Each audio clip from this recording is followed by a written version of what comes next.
Hello, welcome to a bonus episode of the Always Be Comedy podcast. Tim, it's one of our Encore presentations. It is Joe Wilkinson. Tim, you're a cross-traitors in a way that I'm not. But I don't watch Traitors, not because I'm a cool dude or anything. Just to explain, Josh Widdicombe asked me recently about the Traitors, and I said I don't watch it. There were a couple of them, and they're both like, "What?" And I was like, "No," and I'm not. That's not because I'm not one of these people. Hey, I'm too cool to watch. No, for whatever reason, I just didn't get into it, and then also because I'm out gigging and warming up and what have you, and so I'm just not going to watch it on catch up because during the days when I'm doing ABC work, so it's purely due to hours in the day. But I'm well aware that I'm missing out on seminal television. But Widdicombe, and he was like, "Oh, but you watch the regular one, don't you?" I was like, "I've never watched it." He was like, if he was drinking a cup of tea, he'd have spat it out. Like, what? But my wife and I, we're missing out, right? I think it's been great. I was very cynical about the celebrity series. I was like, it just won't have the stakes of the normal one, but everyone's been really brilliant. And one of those is today's returnee Encore, whatever you call them. It's Joe Wilkinson, who just seems to have like a new career high every other month. It's quite an astonishing thing. What was? I didn't finish the thought, which is very me. It felt to me, even though I don't watch it, from my vantage point, that it feels to me that this Celebrity Traitors has extra heat. I felt like this past couple of months that's been the most talked about show on television. Yeah, I think so. Encore was having a lovely old career, but like his performance and how much everyone's warmed to him on Traitors, like, is, I don't want to say revitalized because it didn't need revitalizing, but it's gone up another level. And I think you can say the same about Nick Mohammed, Joe Wilkinson, Joe Marley. You can say it about everyone, Kat Burns, Charlotte Church, everyone really, they cast that show very, very well. And at the time of recording, the final is tonight. Wow, interesting. Now, given the way that show has gone down, agents, publicists, and so on, Yeah, they will be beating a path to the door of Celebrity Traitors, won't they? absolutely. And also, it's a sort of show I think a lot of celebs will just want to do anyway. It's one of those fun gigs. Taskmaster looks like a lot of fun to do. Last One Laughing looks like a lot of fun to do. I think Last One Laughing and Celeb Traitors next year are going to be the ones agents are going to be committing crimes to get their clients off. I mean, Celia Imrie, I mean, these are Yeah. proper serious hitters. What I mean is obviously we're biased, we love comedians, so but when I saw Celia Imrie, I was like, God, they're not playing games here, are they? Well, they literally are. That's the format. But proper heavyweight actors being involved. I mean, it's incredible. Yeah, it's been a real joy. It's been such a big thing. And even the spin-off show hosted by Ed Gamble is massive. Like it's a proper new breakthrough format. Like it's done so well, as I'm sure you all know listening. Uh, my wife and I, we watched that. Is it Down Cemetery Road? What's it called? The new Emma Thompson thing? Yes. We managed to watch one episode, and we think that's the first time we've watched something together, maybe since the previous series of Slow Horses. Is that season 4? Wow. Yeah, absolutely. So I don't know if that was early this year or end of last year. I think it's probably end of last year. Season 5's just come out, hasn't it? Oh boy. December. Look, you'll have time in December. Hope maybe Christmas break. Probably not. Do you know what? Maybe we'll have some time in December. I hope so. You can binge 17 series. Listener, if there's anyone else that doesn't watch Traitors, drop us a line because I'm wet. Tim, I was emceeing. This was months ago, and I asked the crowd who watched Traitors. It was like Adele had walked on. Ah! It was like asking who was the left arm in here. It's just everyone. So yeah, Joe Wilkinson is one of those people. They almost have an exclusivity deal with Always Be Comedy, and we couldn't be more grateful. Certain acts fit Always Be Comedy. The Venn diagram of them and Always Be Comedy is a perfect circle, and long may that continue. We love Joe Wilkinson on and off stage, and we know that he knows that. He does know that. Tim, please tell me he knows that we love him. We're very, very, very bad at hiding if we love someone or not. Yeah, we'd be terrible poker players. Yeah. I think everyone surely knows. I'm gonna WhatsApp after we finish this intro. I'm gonna WhatsApp him. Great. Do you know I love you? Just so you know, I love you. You have been blocked by Wilkinson, Joe. Obviously, as well as Joe, there are lots of great acts you've enjoyed at Always Be Comedy down the years. And looking to the future, that felt clunky. In the coming weeks and months, Tim, this very Monday, the 10th of November at the Tommyfield, Helen Bauer, Mary-Lane Robertson, and Tim, Nish Kumar. I was thinking this morning, I think the 4 comedians who've played Always Be Comedy the most, not necessarily in this order, would be Ramesh Ranganathan, Sarah Pascoe, Brett Goldstein, Nish Kumar. Yeah. Would you agree with that? Joe Wilkinson would be up there as well. Joe Wilkinson definitely makes minimum the top 10, which is pretty impressive considering he doesn't live in London. But I think the top 4 is inarguable. I think so. Yeah, absolutely. Paris would be up there, especially with Tuesday Night Club. Paris is up there.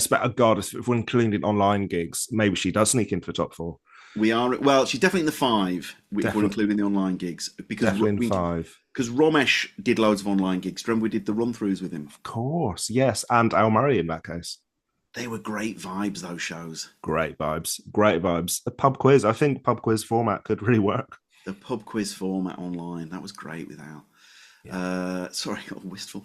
Tuesday, the 11th of November. Andy Zaltzman, last few tickets, tour work in progress. He's retooling the Zeitgeist tour show.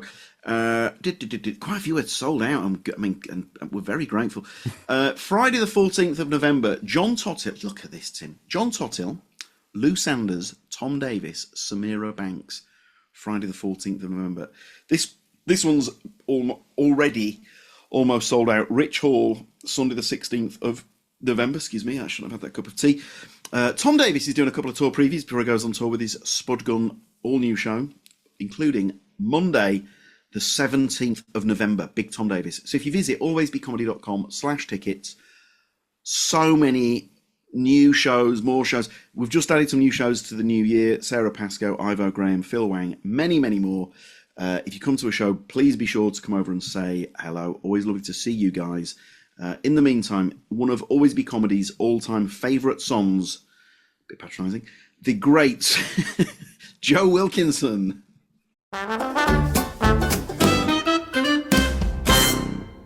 Hello. Right then, we're joined by one of our absolute favourites, someone who's been with us. You say it to everyone, James. We do. I don't believe a word. We do not. Regular listeners going, you do, James. But we all love it. Thank you. But you know what? You know it's authentic. You know we mean it. You know what I mean? Yeah, I know. You're sorry, I've ruined the start. Do you want to do it again? All I will say is it means a lot to all of us. You come away going, I like James supporting me. It means the world. It really does. We did another show with Tim Key last week, and he said after the gig, he's like about me and Tim. You're such fans of comedy. Mm. And it's true. It's and your love doesn't seem to dwindle even after watching us die on our asses and cock things up. And you're like, you still like comedy? I'd say worryingly for the universe, our love, if anything, grows ever brighter. Well, it's charming, and we love it.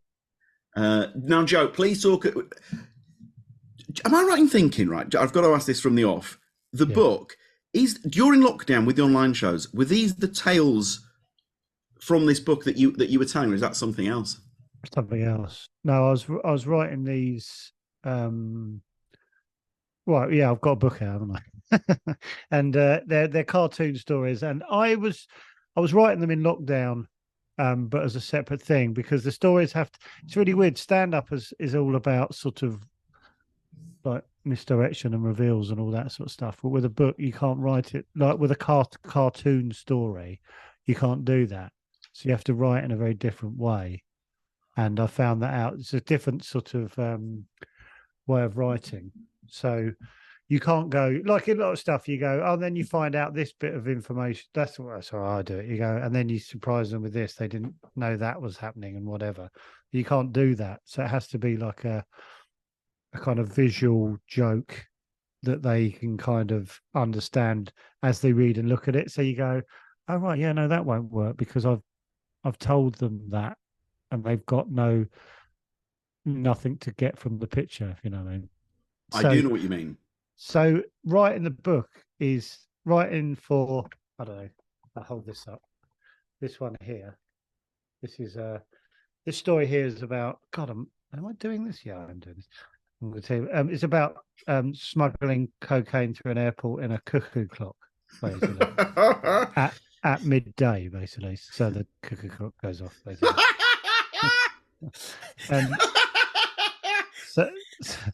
So the idea is that you kind of in the story you see they're going through an airport and a cuckoo clock starts going off and you don't know, and then he explains it, so you can kind of go along with the story sort of thing. So that's basically, so it's a different type of writing. That's too long an explanation, but that's a great explanation. But because on lockdown we're very grateful you did some of our online gigs, and they were autobiographical, obviously, jokes. Yes. So is that a separate project? Is that something else that you've got in the pipeline? That was for stand up. I was using those as a kind of well, I sort of started them because I couldn't bear the idea of doing these online gigs and just pretending to do stand up. Found that really weird. So I thought I'll read some stuff. So I wrote some stories and then read them, basically, with mixed reviews, I believe. Some of them worked, some of them didn't, as is the nature. But and then I've sort of tried to read them as sort of in live stand up and as sort of as a like kind of like a break from just talking, if you know what I mean. So you just sort of go talk for 30 minutes and then go, I'll tell you a couple of these from my life, made up life. But so did some of them survive from lockdown into the live in the room arena then? Yeah, about 5 of them, I think. I probably wrote about 30, I think. Oh, that's good, man. Maybe less, maybe more. But yeah, like it's funny. It was quite interesting because when I write them, the pressure's off. I just write a stream. I've got an idea, and then I write a stream of consciousness, and then take out anything that bores me. What a process! What's a process? So, look, Joe, Jesus wax, your writing is absolutely extraordinary, and I won't burn any of your gear. You can. No. I won't burn any of your gear. But where did that come from? Because you were a designer, weren't you? I was a graphic designer, but not a very good one, and I had no interest in it. It turns out, like when I did graphic design, I did graphic design at college and stuff because it was like, well, that just felt like it was less shit than doing accounts. Really, I'm quite good at maths. You know what I mean? I could have been an accountant probably, because I think like my missus is very creative, but she's also like she's like to make money. She's done lots of organizing jobs, and that bit of her brain has evolved. So she's like really creative and very organized at the same time. But like, I think if I'd done an organizing job, that bit of my brain would have expanded like hers, because I think we're very similar. But because I've never done that, it's just disintegrated basically. But I just thought it was more, it was sort of creative, but it turns out it wasn't creative. It was more fun than, as they do a shitter job.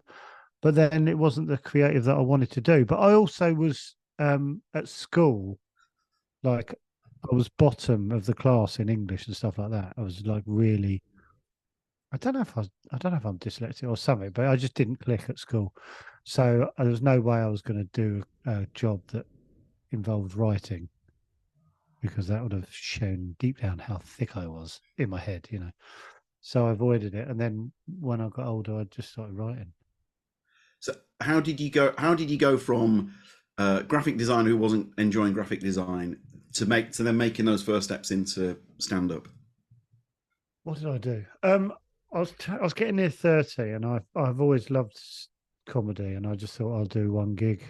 And I realised that I'd always been writing stuff down, so I had like 10, 20 books of stuff that I'd written down, and didn't know that was stand up. It was just, well, it wasn't stand up. It was just stuff. So, but I don't know. God, this could sound really bleak, but when you don't enjoy like your job or any part of that, you find an outlet, don't you? You just go, well, I enjoy that. So I'd sort of go to the pub and just write whatever. I guess it was like a blog, but no one read it or whatever. And then I just thought I'll do one stand-up gig and never do it again. That was what I decided to do. I'm going to, like a bungee jump. I'm turning 30 in however many months, and I'll do one of those. And then a guy called Tin and Dweeb, do you know? Yeah, lovely guy. He came up to me after that gig, which I know was bad. Steve Hall was there, lovely Steve Hall, who gave me some brilliant advice. Was one, buy a vibrating watch, and B, there was one good bit in there, which he was right. Well, I don't know if it was good, but he was like, there's a lot of dross. He said a kind way of saying there's a lot of dross, basically. But Tin and Dweeb said, "Oh, I'm setting up a gig. Do you want to come and do it?" And it was like the following October or whatever. Do you know what I mean? You're like, oh, okay. And then so I did another one and another one, and then eventually I was doing a lot of them, basically. But, Was this Fat Tuesday? Fat Tuesday? I think I did the first ever Fat Tuesday. I went to that night as a comedy fan before I got into comedy. Fucking well, you saw my second ever gig, I think. That was what he had there was sorry. The one I wouldn't have gone to that one. I'd gone to some sort of anniversary gig. I remember Carl Donnelly was on. The next act hadn't turned up, and Carl just kept that might be me. I just remember thinking, wow, you know, I thought even now that what he did there was next level stuff, just to keep on going, I saw Donnelly really early, and I think one of my main gift in comedy is I can spot someone's good within a second. I think it's my only gift. Like I go, are they going to be good? Like, I don't know what it is. You know, you can just sense it. I feel the exact same way. That's like my one superpower. Oh, really? That's interesting. You go, they're going to be good. And I remember I saw Carl really early on, and I just went, oh, he's going to be good. And he was. I don't know why. I think that was the first time I knew I had the gift. The gift of spotting. I used to play Sunday League football, and the best player on the team said he can tell how good a player is from their first touch. Oh, but I think it's the same sort of thing with what you and I are talking about with comedy. Yeah. Now, I must say this: when it comes to football, I'm not saying that my first touch is bad, but my second touch is a tackle. That's great. I'm in my head. I'm going. I'm secretly quite pleased with my touch, but I don't think. I think your friend would see through it, though. That's my... Well, then, when did you start popping, Joe? Because then, I mean, when was the breakthrough? Because it happened for you. It happened when it happened. It felt like it happened quite quickly. There was the sitcom, and then there was what like to get out of the melee is what I think of it is. Ages took ages. But what happened is I started doing Edinburgh festivals to very, like, it doesn't sound like I'm showing off, but to very small audiences. And yes, we did have to tape off rows of seats every night for all the years we did it. And never did you ever get momentum in Edinburgh? No, we didn't. Surely you did an Edinburgh type act. Yes, but no one cared. Literally, no one fucking came. Look, acts, every room around us, fucking walking past queues of people to go in to see other acts. Fucking hell. Oh, they've done well. And you can hear the sound of masking tape being as we put it across. Lloyd Griffith doing the sound effect. Yeah. Part sellotaping off different rows so people use the first two, otherwise it's fucking mental. What? But you're only doing a 45-seater, aren't you? Yeah, we're taping off 3 rows. Really? Yeah. All right, but you're quite you're the kind of act that I thought would kind of find its place in Edinburgh. No, we haven't. No. Really? Yeah. No, the opposite. Oh, right. That's frustrating. It is. You thought this would be the thing that would catch fire in Edinburgh, didn't you? I think deep down I did, but it's not. But isn't it the 3rd year you're going and it's still not? Yeah. No momentum. No. So anyway, so that was Edinburgh for me. Going. But one year Stefan Golonevsky came, who I was a big fan of from The Cowards with Tim and Tom and Lloyd. Brilliant. I used to go and watch their shows. And I remember sitting in Edinburgh having sold a 1/3 of the seats after the show and talking to Stefan, and he told me he had this sitcom just commissioned for BBC Three. And it's like, I remember being, because I really liked him straight away. Really liked him as a person. And I was really pleased for him, but I was also I remember being really envious because I was like, wow, you write for a living now. That's you. And I always knew that's where I wanted to get to, writing for a living and stuff. And that sitcom turned out to be him and her. And he'd written the part of Dan with me in mind, but never told me, having sort of seen Edinburgh or whatever.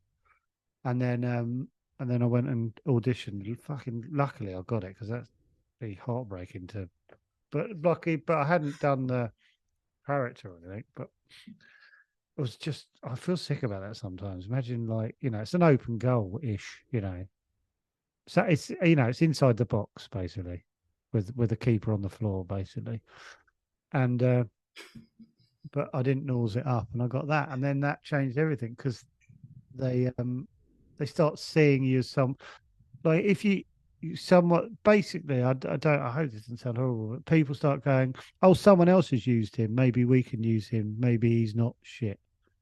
Well, because I went to one of his Edinburgh shows and I assumed he was. And that's what happens basically. It helps. Get one thing and you've got a chance of getting other stuff. But I don't know how you get the first thing. You need a massive amount of luck.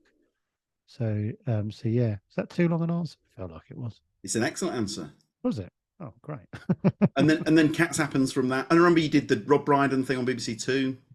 Yeah, it was just all sorts of stuff. Because I didn't mean that awfully, but all sorts of stuff happens for one, not just you. If you get in something like Catherine Ryan got, people, I'm sure she don't mind, but she played a character in something as an acting job. I want to say she did Badults, didn't she? She did a season of that Crosby sitcom. Before that, there was something about a college or something, or a university or something. Yes, the thing with her and Pascoe did it. Oh, right, Pascoe was acting before, but I think that was maybe, and then a Channel 4 thing, wasn't it? About I think so. A college. And then people went, oh, maybe we should try and maybe we could use that lady, and then she turned out to be brilliant. But you know what I mean? But she might not have been given Live at the Apollo or whatever it was, the next thing that kicked her on. So I think you need a bit of luck with that first thing, and then people start to go, because it's hard. I'm not knocking anyone, but it's hard to, as soon as they book you, they're sort of putting their job on the line a bit, going, it was my idea to get Joe on. Fuck. So if you've done other stuff, they can go, but he was on that, so I assumed he'd be all right. I didn't think he'd do bits of his Edinburgh show. That kind of thing, basically. Sorry. But then I feel like Ian St. John's your Jimmy Greaves. Ian St. John used to go, you crack me up, Greavesy. And then Cats. I mean, that was An Yeah, even bigger leap up, wasn't it? I got lucky there as well, to be honest with you, because I did that, and right. You need your first bit to go well, basically, and luckily mine did, and then the audience go, "Oh, he's all right," because they don't know who you are. But did all right, and then the rest of the show's fine, and then you're sort of a bit more in, and every time you do it, you're a bit more in, and the audience trusts you more, and the easier it gets. Like gigs, like open spot gigs are the toughest, and then like live at the Apollo's easier than, well, having never been asked. He says this, and rightly so. Having they do trawl Edinburgh, and but like it's easier than doing like an open spot night. You know what I mean? It is, because the audience are on side and assume you're good. Whereas you go to an open spot night, they assume you're shit. And it's the same with like Cats and stuff. You come on and go, don't know who he is, assume he's shit. So you have to really, like go well straight away. So I got lucky with something I said about cash machines from the Edinburgh show. That wasn't. It obviously wasn't from the Edinburgh show. But Joe, I hope you don't mind me saying this. This is a bit lovely of me to do this, but Joe, Joe goes above and beyond on Cats, because when there's a new act, someone that's not done it before, you always make sure that they're okay. Don't you? You check in with them, which I think is nice yeah, touch. yeah, but yeah, unless they're good. No, I'm joking. Now, what he says is, if you tread over one of my punchlines one more time, I will I'll break end every your bone in career. your body. Yeah, exactly. Just friendly stuff like that, Well, it's well, I just remember how nerve-wracking it was, and a couple of people did nice things to me when they had a bit further down the line, and I remember how it calmed me down a bit, and I was like, if you can help someone relax a bit, they will be better, and they'll have more chance of doing well. So it just seems like the obvious thing to do, I think. If you think you can help someone, why wouldn't you do that? Absolutely, yeah. Do you know what I mean? Well, the thing, Jimmy Carr gets some bad press, obviously, because he says some quite outlandish things, but he's very supportive and stuff, and he's confident in his own position in the industry, so he has no sort of like, I better hold that person back or whatever. He's like, I do my thing, you do your thing. Hopefully, there's space for all of us. So he helps bring people through, and he did the same with me. He came to the Edinburgh show. God, my Edinburgh shows are getting brought up a lot when they really shouldn't be. But and then he would promote it at the end of his show. He's doing like a 900 seater, and he would help, try and get some numbers in. So that, didn't have to do that, and that's very kind, and these things do help. So I always feel slightly embarrassed, because I'm like, there's a bit of me going, who do you think you are? You're not, to help out. But I don't. I just see myself as a couple of years in front. You know what I mean? Like, Yeah. Like if you're in the third year of school and the first year's looking like they're about to cry, I like to think you'd go, don't cry. It'll make things worse. Pretend you're hard like everyone else and cry at home. And then take the dinner money. Yeah, Jimmy. I've got Jimmy from warming up a few Cats down the years. He's a great host, and he's great with the newer acts and helping them along and encouraging them. And I think he's got a unique talent as well, which is being in the middle of a show and being the ringmaster. Ringmaster, is that the circus thing? It's very hard. Very few people can do it. Like juggle that many balls, like be funny, involve other people, keep the structure of the show going and all that. It's bloody hard. I can't do it. Now, before we get to the fancy gig, Joe, the book, it's by the time this comes out, the book is out. It's called Joe Wilkinson, My Autobiography, illustrated by another comedy powerhouse in Henry Packer.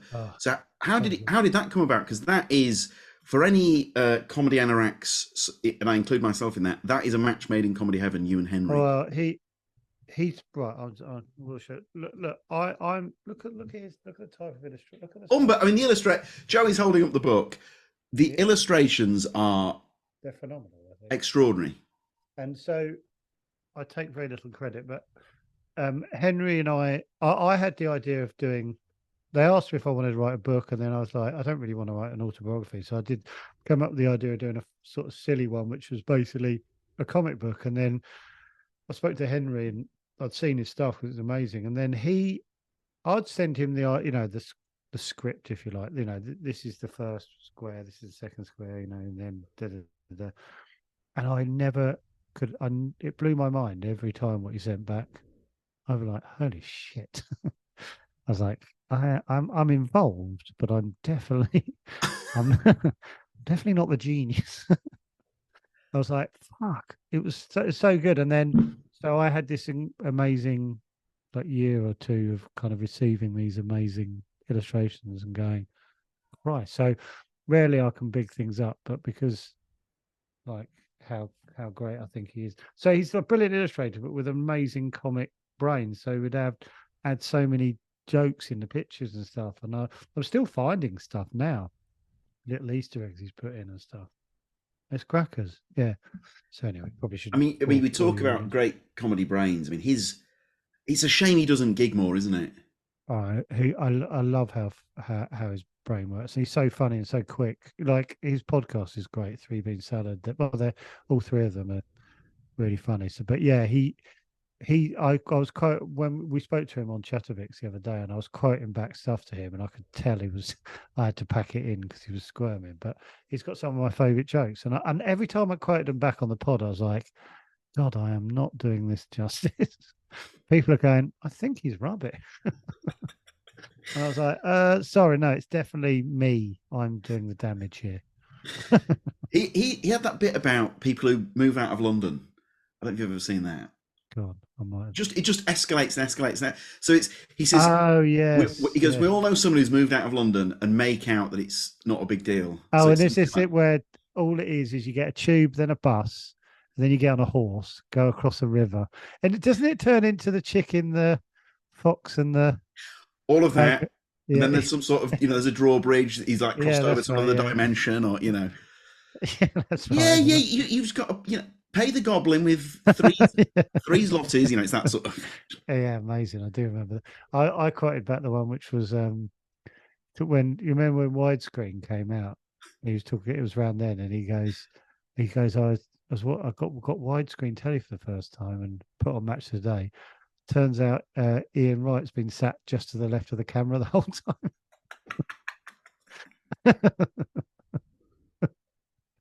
just wasn't in shot. It made me laugh. Why does he not? This is such a fan question. Does he not gig just because he's so busy with other stuff? I think so, yeah. And like, I guess, like myself, I think I was like, because I started late, I was like, I can't be gigging around when I'm 56. You know what I mean? Like, put a few more irons in the fire. You know what I mean? Like, I think gigging to build something up or a bit of fun or whatever is great at a certain age. But, like, I think if it became my one, and I think Henry's brother saying my one thing I was doing, I think that would scare me because I'm like, if I'm having to have gigs install stand stair lifts to get me above the pub, the room above the pub. So I think there's a touch of that, you know what I mean? Like writing, and he's in demand, you know what I mean? He writes so well and stuff. So I think he had options. So I guess the stand up fell away a bit. Is there now for you before we crack on? Is there anything else coming up that we might not know about that you have coming out? No, I don't think so. Well, I'm doing stand up, but I don't, as you know me, I don't want anyone to know that. Oh, we can tell the story, can't we, as to why we don't list you? Oh, fucking hell. Oh, did I tell you about the other one the other day as well? No. Fucking hell. Right. Tell you the one that happened with you. So I was doing some crowd work at Always Be Comedy. Joe's on the bill, and there's a trying new material like I always do, basically. Couple on the front row. Where are you from? I think they're from, like, let's say Boston. It wasn't Boston. I think it was like the East Coast. But anyway, it was Boston. Yeah. Where are you from? Boston. Yeah. And I've got this running joke. I do it at gigs. I do it at warm ups. If someone's from another country, I go, "What? And you've flown all the way from New Zealand, just I did a warm up the other day. Someone from New Zealand. Yeah. What, you flew all the way from New Zealand just for this? And for the first time ever, someone went, yes, and I was like, oh my god! And it turns out they just got married, and for their actual honeymoon, had flown from Boston purely to see Joe Wilkinson in a room above a pub, the 20 Tommyfield minutes of new material in Kennington. And they said, oh yeah, we love Joe Wilkinson. We watch him on BBC America or something like that. And so for our honeymoon. But we said afterwards, we were like, what if you'd had a cold? Yeah, exactly. Yeah, COVID's quite a thing. People do get put. I know it scared me. So I had one in Brighton. Because I say, look, don't. I sound like such a twat saying it, but don't list me because I don't want the pressure of people having travelled. Because I don't do a lot of stand-up, so I think people go, "Oh, we'll travel," and that's fair. It's lovely, it's amazing, but also it puts a lot of pressure on like new material. But someone came over, like they listed me last minute, and someone flew over from Dublin with his mate who was like, and they were like in their 70s, and I was like, and I just imagine them kind of getting on the plane. They looked a little bit fragile. I was like, oh, you should no, fuck. And I just it's such a selfish way to look at it, but I'm like, I just need to try this thing about flip-flops or whatever, and you go, oh, that didn't work. Bye, James. Thanks, Tim. Bye. Not, oh, I'm sorry. Can I reimburse your flights? Because that was shit. There was one time at the Tommyfield years ago, and you were literally about to go on, and the guy came in from the break, and as he sat down, touched Joe on the arm, and he went, I've driven all the way from Shrewsbury to see you. Have you? Looking at my sheet of paper. Oh God. Thanks for telling me now. Oh dear. Yeah, that was horrible. But right, lovely. Then. I shouldn't complain, but it just scares me. That's all. It's just letting people down, isn't it? You know what I mean? Like that's the way. I can't help it. I go, I'm so sorry. I think there is a theme. Always Be Comedy. The acts that we book. The theme is self-deprecation. I remember one of the first times Steen Raskopoulos played. I think he got an encore. He'd roofed it, and even after that, he said something so self-deprecating, and I was like, "Oh, you're so my cup of tea." Yeah. No self-belief. Welcome. Would you like to middle or close? Steen, get your diary out. Yeah, we're going to book you for the next 4 years. Right then, Joe, you're curating your ideal gig. I'm intrigued. Do you have any pre-gig rituals?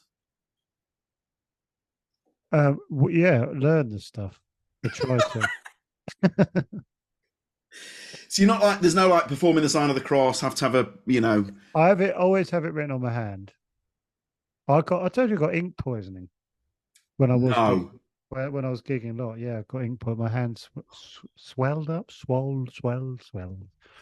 Yeah, a little bit, and it ached the whole time, and it was because the back of my hand went grey. Yeah, so that was weird. That's the only thing I do. Yeah. That is. What do you have to go to hospital? No, just someone said stop writing on the back of your fucking hand, you idiot. But I didn't. But I just gig less. And I all right.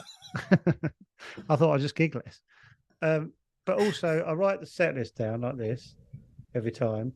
I have to put a dot by the side of it. Don't know why. And I have to put the dot next to on my hand. I write on a bit of paper what I'm going to do, and then I mess around with it. Then I write it in this book or a series of these books.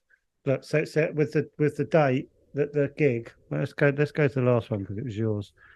So look, oh no, it wasn't. It was that other one I died at. Right, yeah. Oh, there's another one before. So always be comedy. Always be comedy. 11th, 1st of the 11th, 2023. The set with all dots down the side, and then afterwards, I kind of give myself a score, which is either a tick, a half, a quarter, 2/3, or 3/4, and then if there's a problem with the end, I'll write end, and that's basically what I do. Let's just go to this one here. The 11th of the 9th. 4 halves, 2 crosses, 1 tick. Sorry about that.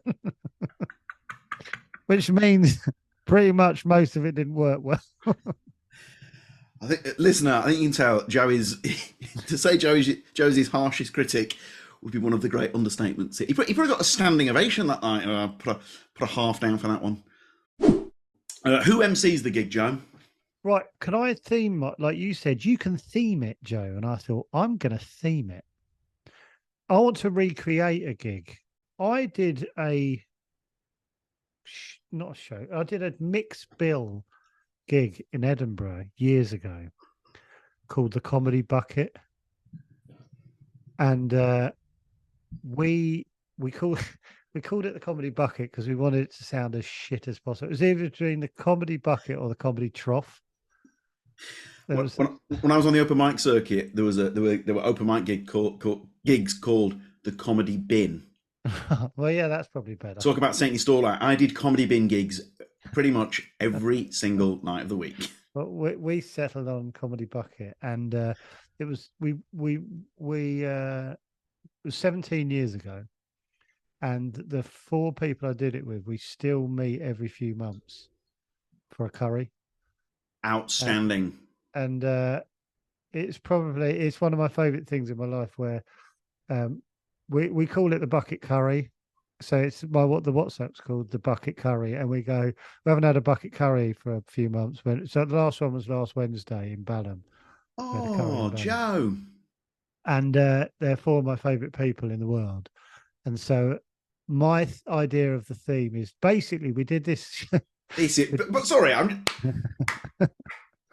Lovely little round of applause for a really, really bad idea. My heart is swelling at this. Oh, really? Well, that's nice. But so what I thought I could do is like we had really good fun. It was like we struggled to fill the like 11 minutes each we had to do, and then sometimes like some of us couldn't be asked to do it, so we just get someone else in to replace us, and sometimes didn't tell. So I thought I could tell you about the bucket and then go pop a couple of people in who might have replaced whoever to come in. You know, like if we could have replaced anyone with anyone, who would replace them with. So I'll tell you about the Comedy Bucket. It was Matthew Crosby, Alistair Green, Arnold Chander, and John Nichols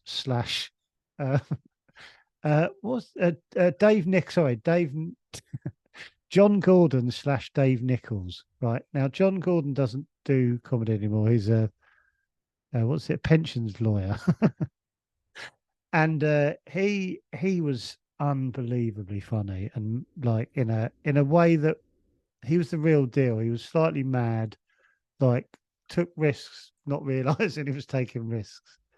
And he also, when he started comedy, he didn't want to use his own name, so he used his best mate's name. So for like 3 years, we knew him as Dave, and then he admitted that was so John Gordon's his real name, but he was known as Dave Nichols. And then it took about 4 years to phase him out of being Dave to John. So that's one of the many things that made him amazing.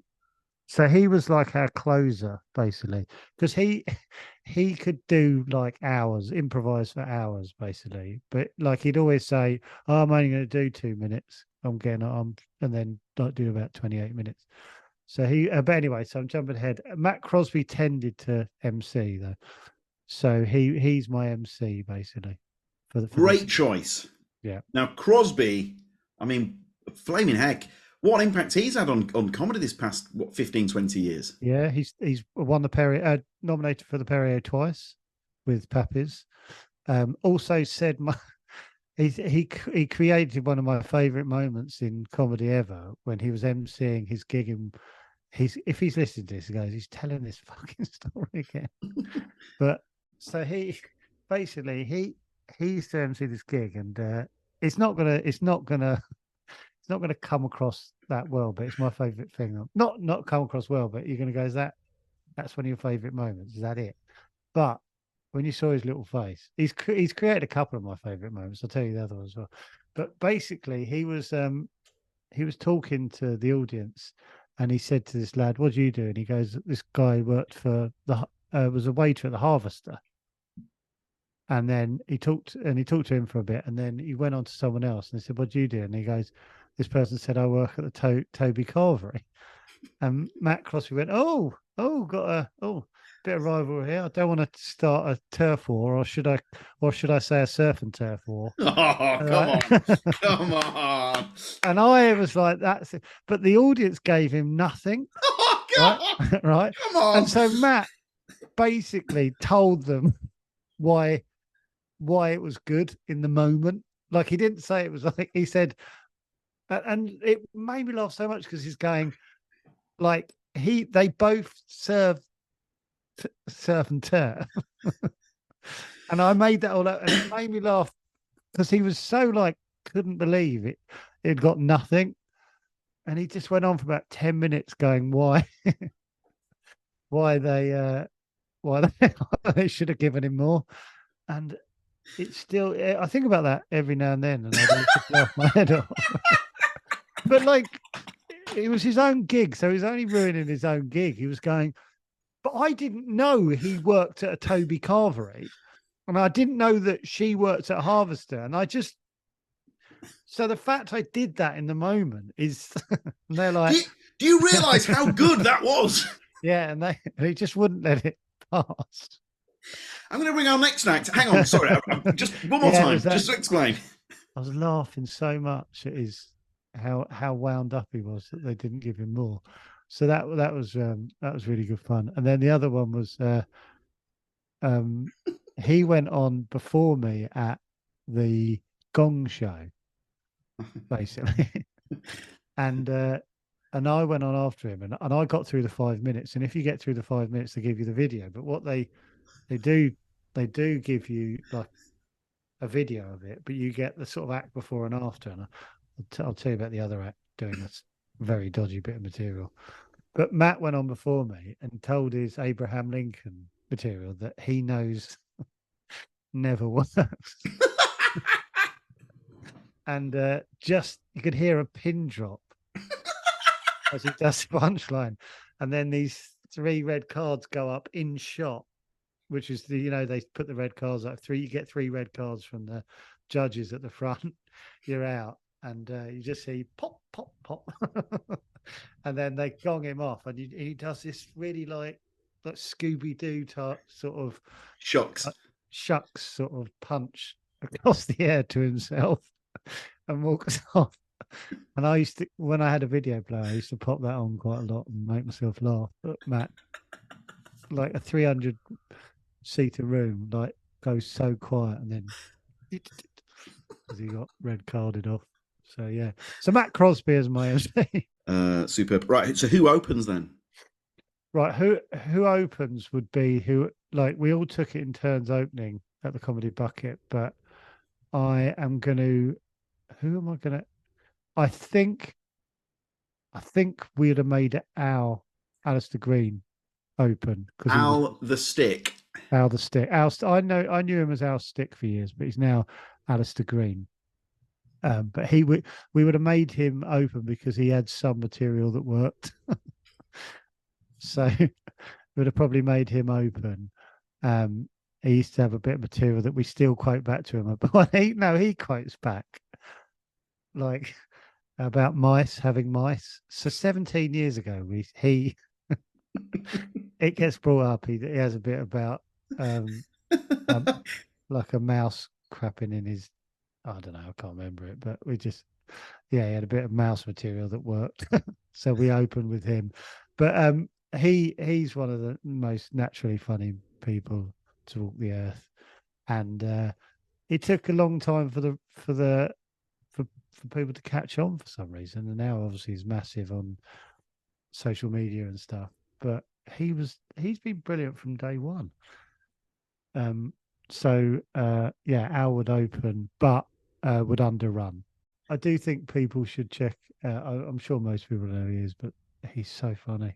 I mean, Sorry, go on. No, I just like he quickly became like my best mate in comedy very, very quickly.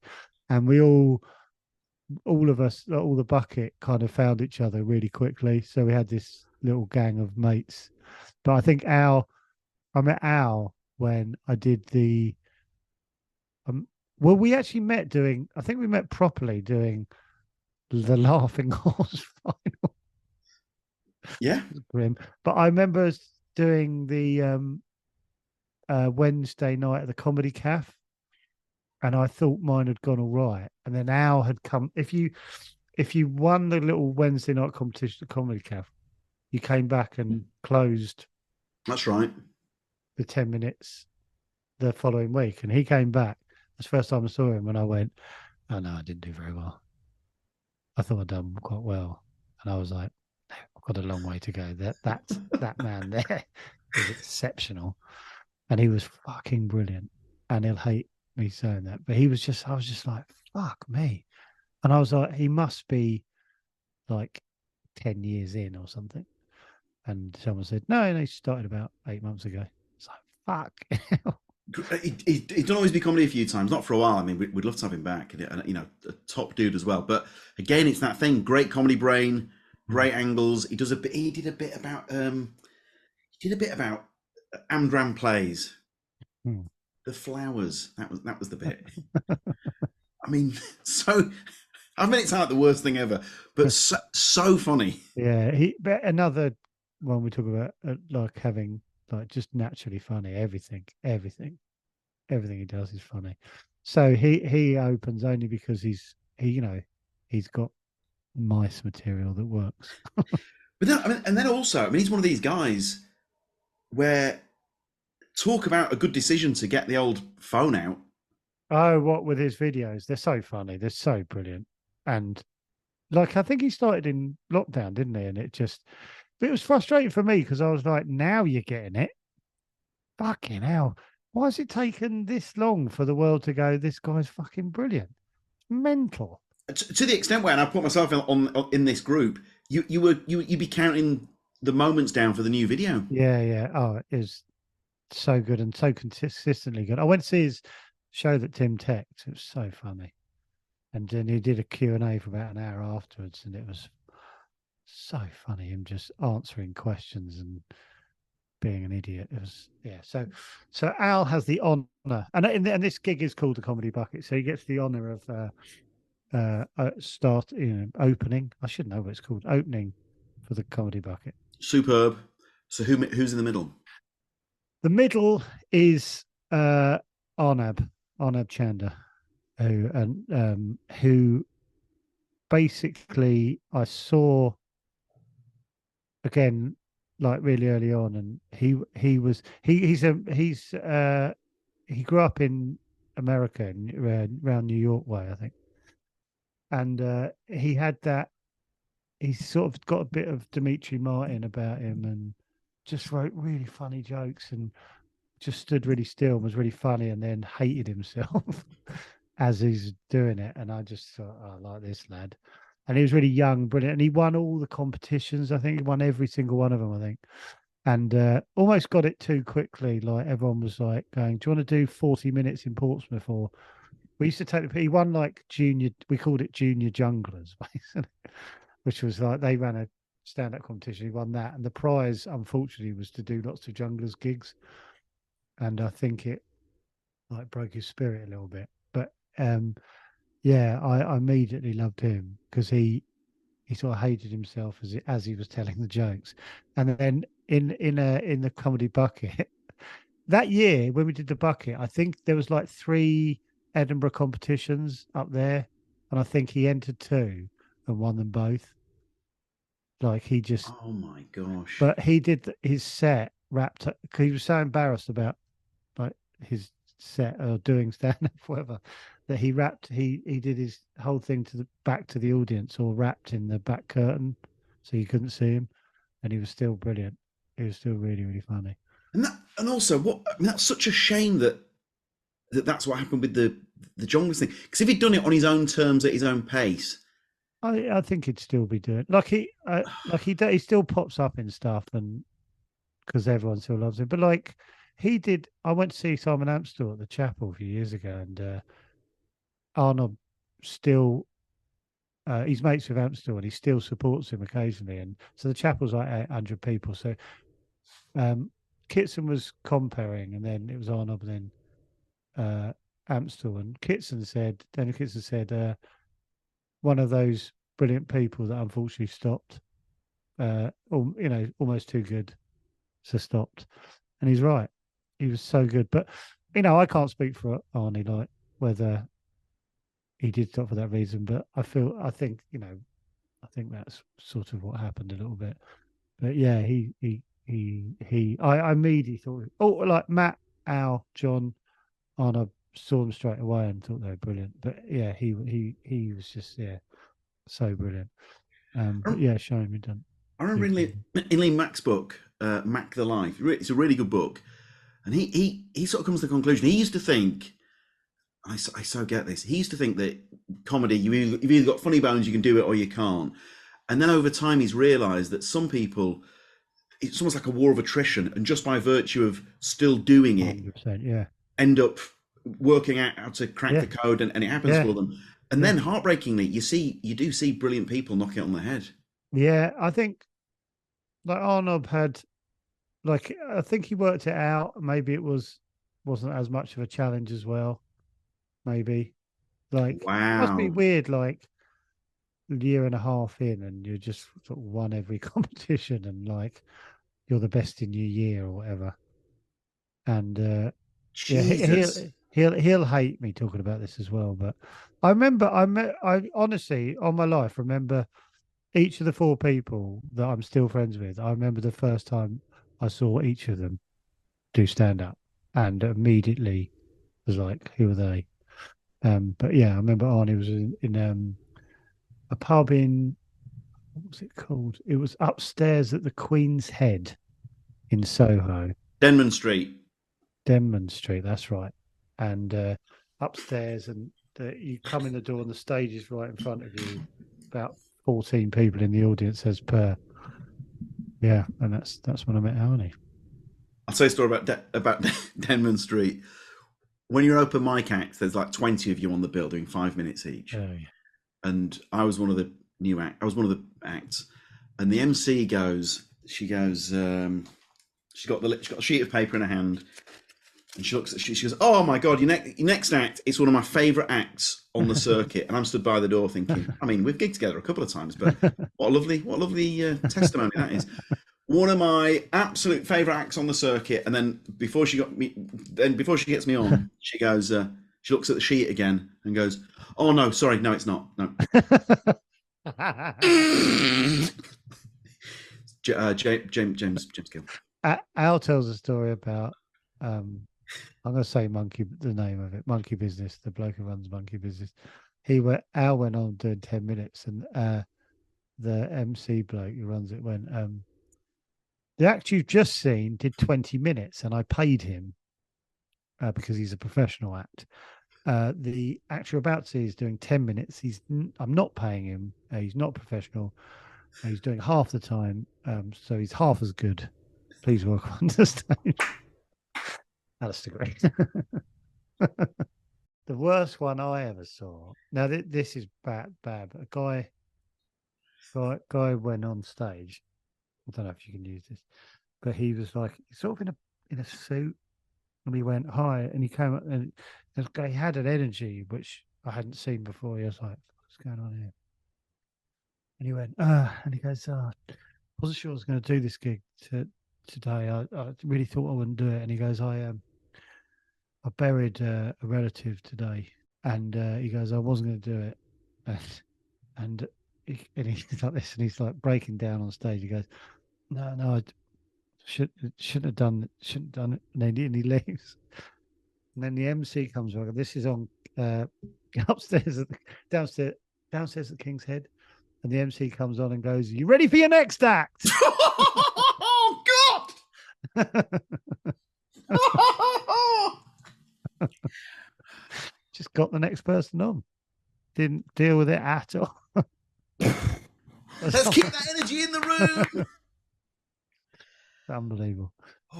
Who closes this juggernaut? John Gordon, Dave Nichols. Because what would always happen, he was different. I'll tell you about John in a minute, but we'd go, fucking hell. Like 4 of us would have been on, and we'd go, fucking hell, we've done 28 minutes. John, you're going to have to do 32 minutes. And he would do it with ease.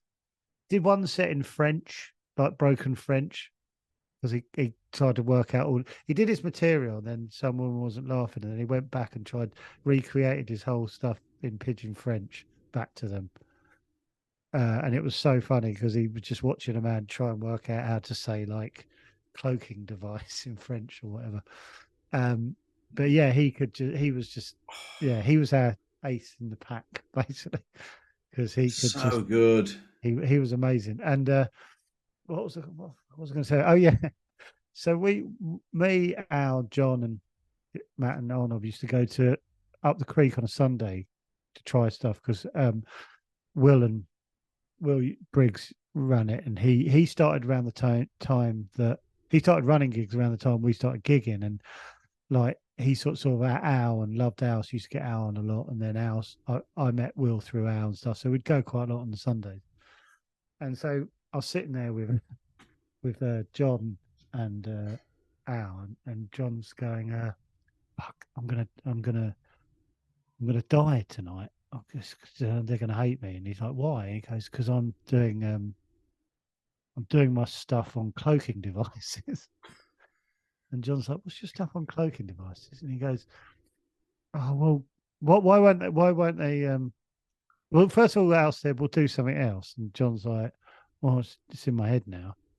And Al's like, "You got loads of stuff. Just do something else." He's like, "But that John wouldn't argue. He just wouldn't understand why, even though he knows it's not going to work." And then he was like, Al would go, "Well, what's the problem? Why?" Like Al's saying, sort of not panic for him. We go, "Well, let's sort this out." And he goes, "Because like, do you know what cloaking device is? Because I didn't at the time." No. Like, no, it's well, no one does. Like, so cloaking device, I think is something to do with which is something on like military planes that makes them invisible to radar. Basically. Sure, right, okay. So like he's going, it doesn't work because like 90% of people don't know what cloaking devices are. So Al says, "Well, just tell them what a cloaking device is." And John just says, "Well, I don't want to."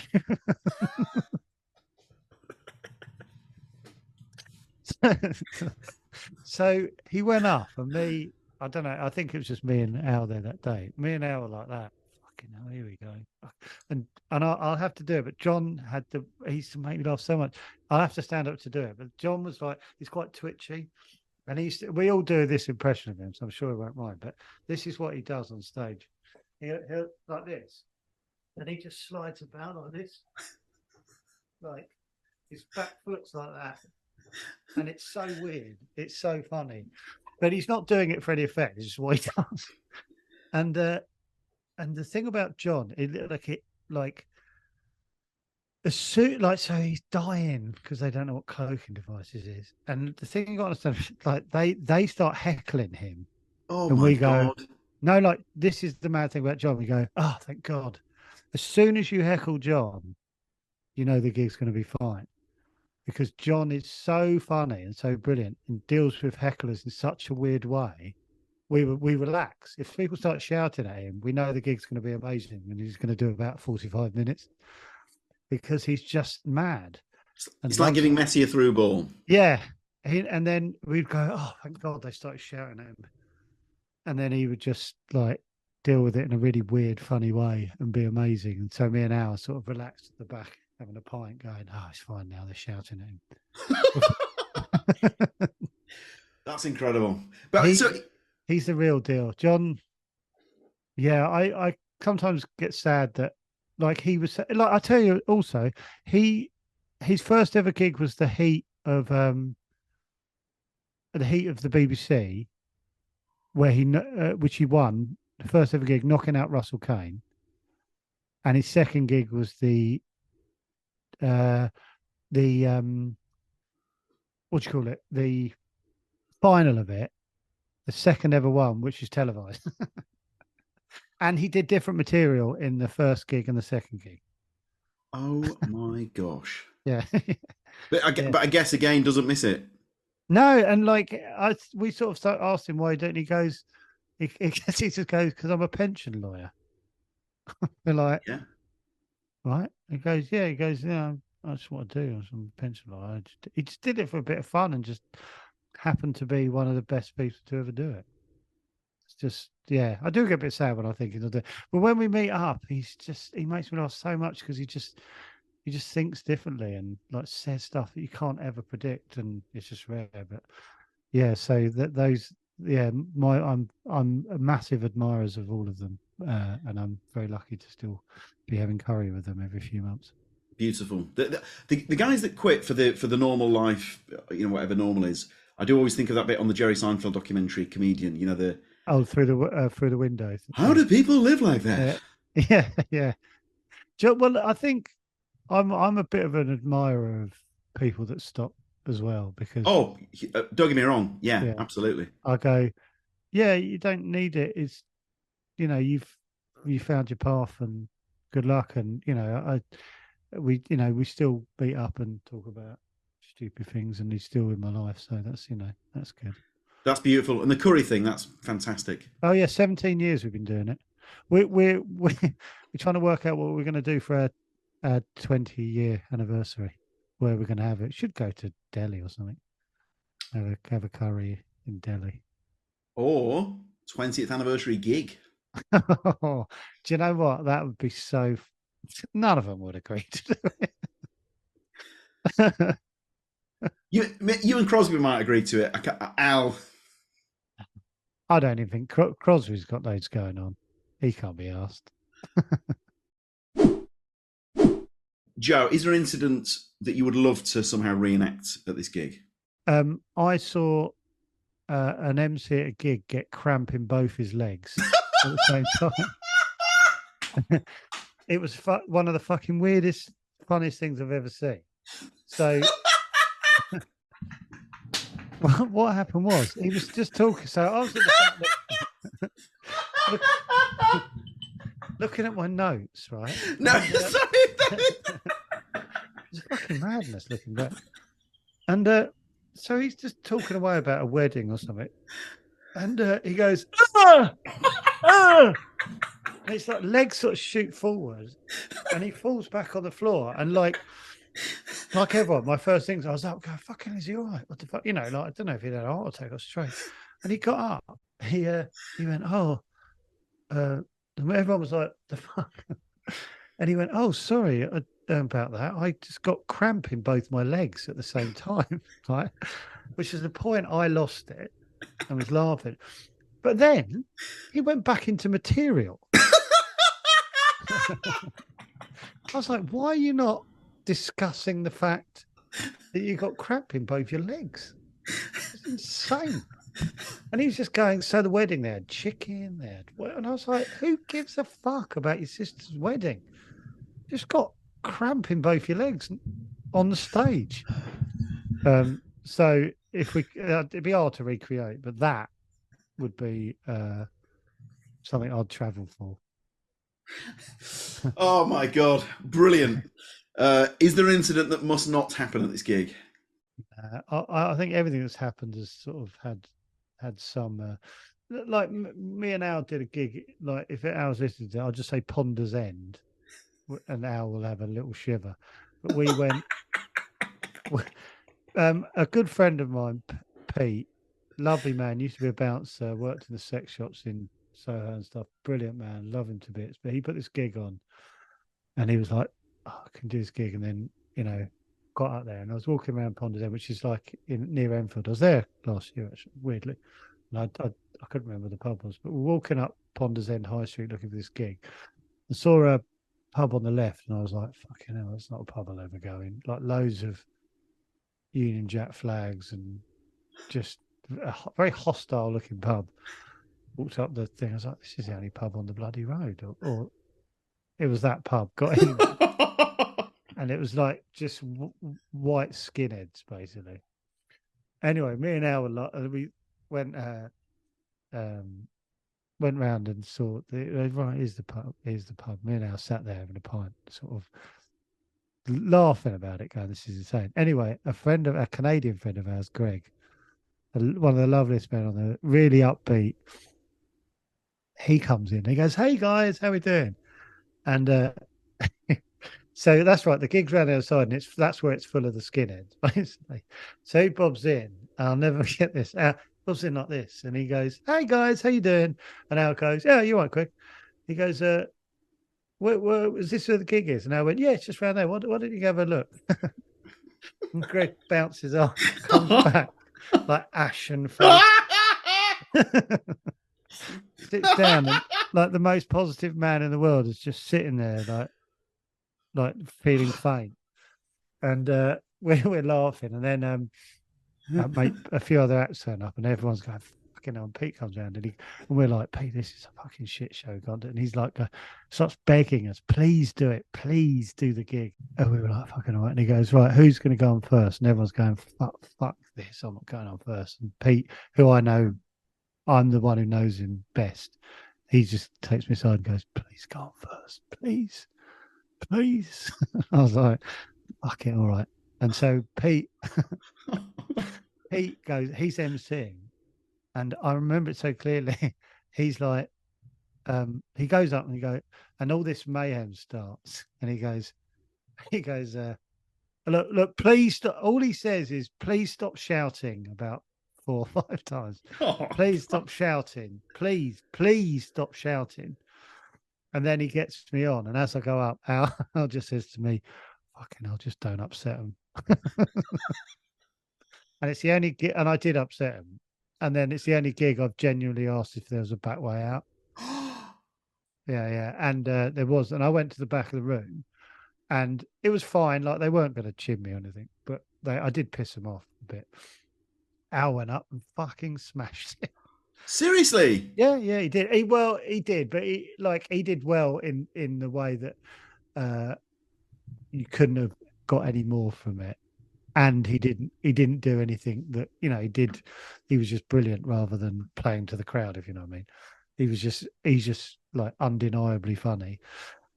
And then we were in a really bad way afterwards, like in shock kind of stuff. And then we went, it was when this is how long ago, pubs closed at 11, and we were out, the train come into like Farringdon area or something, and there was nowhere open. And we asked someone, and they said, "Well, that place is open." And we were like, "What's that place?"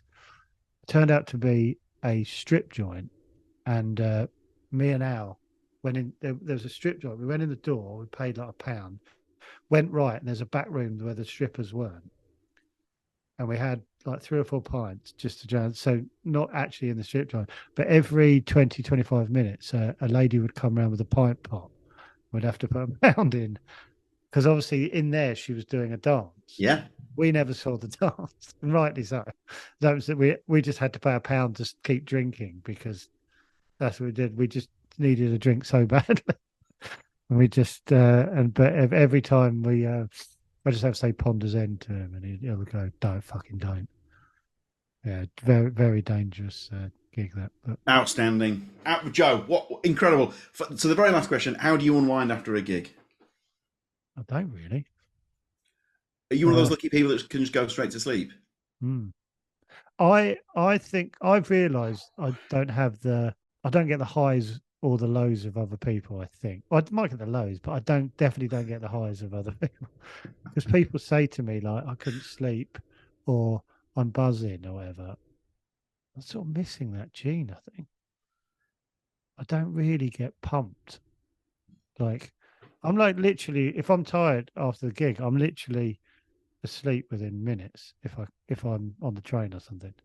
But people have told me they like need to, I don't know, stay up for another 3 hours or something. I'm like, well, how'd you do that if you're getting home at 11 or 12 or whatever? So I think I'm missing that. So I don't really need to. Is that weird? Has anyone else said that? No, yeah, only a couple of others. I wish I could relate to that. I still have to do something to unwind, even if it's like watching clips on YouTube or whatever, or read. Anything. Well, I'm always quite analytical afterwards for the first 20 minutes, like putting big crosses next to stuff or a third or half or whatever. That's great. But yeah, and then I move on. And then sometimes if I died badly, then it kind of keeps me up, or used to. I'd be like, fuck it. Well, just embarrassment, those, weirdly, rather than like being pumped. I'd just be so ashamed. I've only ever seen you do well, Joe, so I can't imagine.